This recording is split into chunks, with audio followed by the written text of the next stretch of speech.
Hello everyone, quick little day one update here. I got hit with a disconnect bug, so I was about an hour and a half late to the league start, like a lot of other people. And then I went a bit slow through the campaign, was messing with mercenaries and loot, and generally just procrastinating, as I usually do at league start. I really don't like doing the campaign at league start. I don't know why that is. So it took me about 7.5 hours to get through the campaign. I could have gone faster, but like I said, the procrastination gets me every time. I also got pretty lucky through the campaign. Mercs have a lot of good stuff on them. I ended up finding 3 ghost rides in the campaign, which is crazy. That's a new record for me. I got 2 from drops and 1 from a merc. I dropped several things that were worth some chaos, including the Calm's axe that all of the volcanic fissure of snaking people want, as well as some other stuff.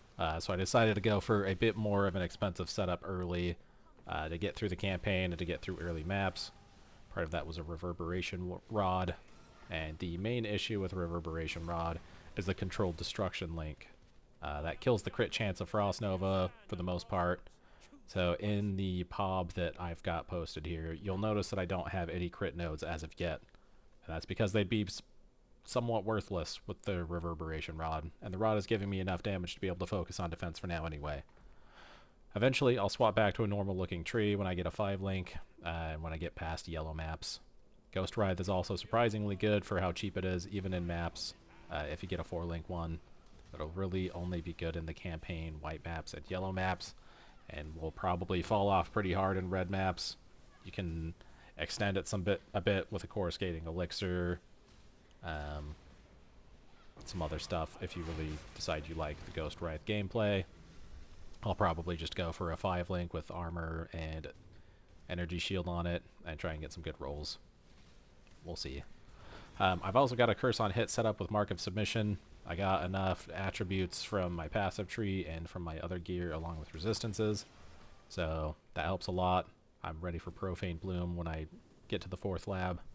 As for the 4th lab, I'll leave it up to you on whether you want to get Profane Bloom or Vile Bastion. Both are good. Vile Bastion helps a lot with tankiness. Profane Bloom will help you with a lot with clear. I'll use Vile Bastion later on once my damage is a bit better, but early on I prefer the damage and clear from Profane Bloom. Especially since Ice Nova got nerfed so hard, so the damage isn't nearly what it was the past few leagues.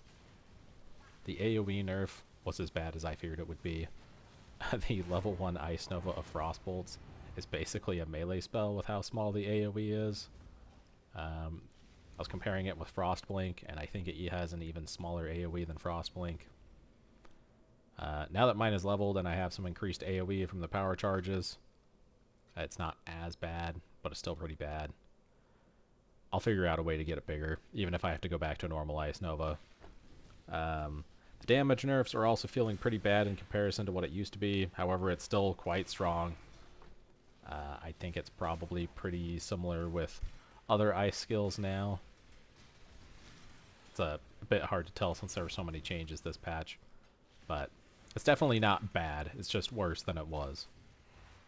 Some quick miscellaneous notes. If you're squishy, I've mentioned this in the comments on my last video, walk with your frost bolts and blow them up as you're moving. You can take some time to walk.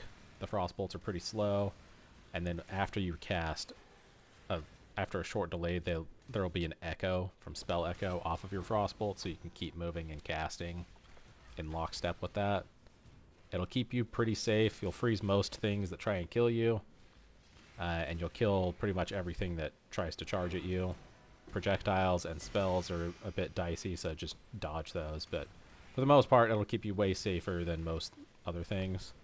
You're also freezing a lot, which is a pretty big defensive layer. And then we try and shore up our defenses with some armor, some energy shield, make sure your resistances are capped.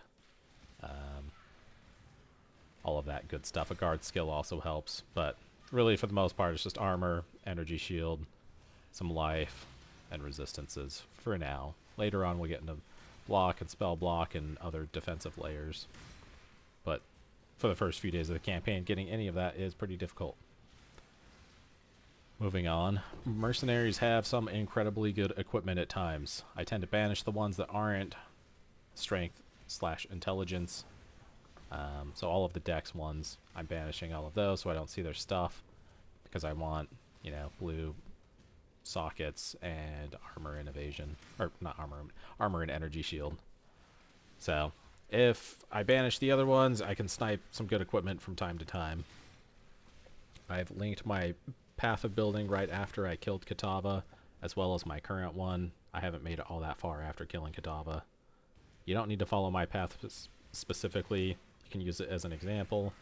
The main reason my tree deviated so much from my planned tree is because I decided to go for an early reverberation rod, so I could focus more on defenses, and the crit nodes are mostly worthless with that wand. The damage is pretty similar though, between like a good 4-link or a 5-link if you have a good wand and a good shield and reverberation rod. I just played with the cards that I was dealt as I was going through the campaign. So if you have any questions on the build or any questions on where you're at with the build, please feel free to let me know in game or in the comments below, and I'll get another video out for day 2 before I go to sleep on day 2. Thanks, and see you next time.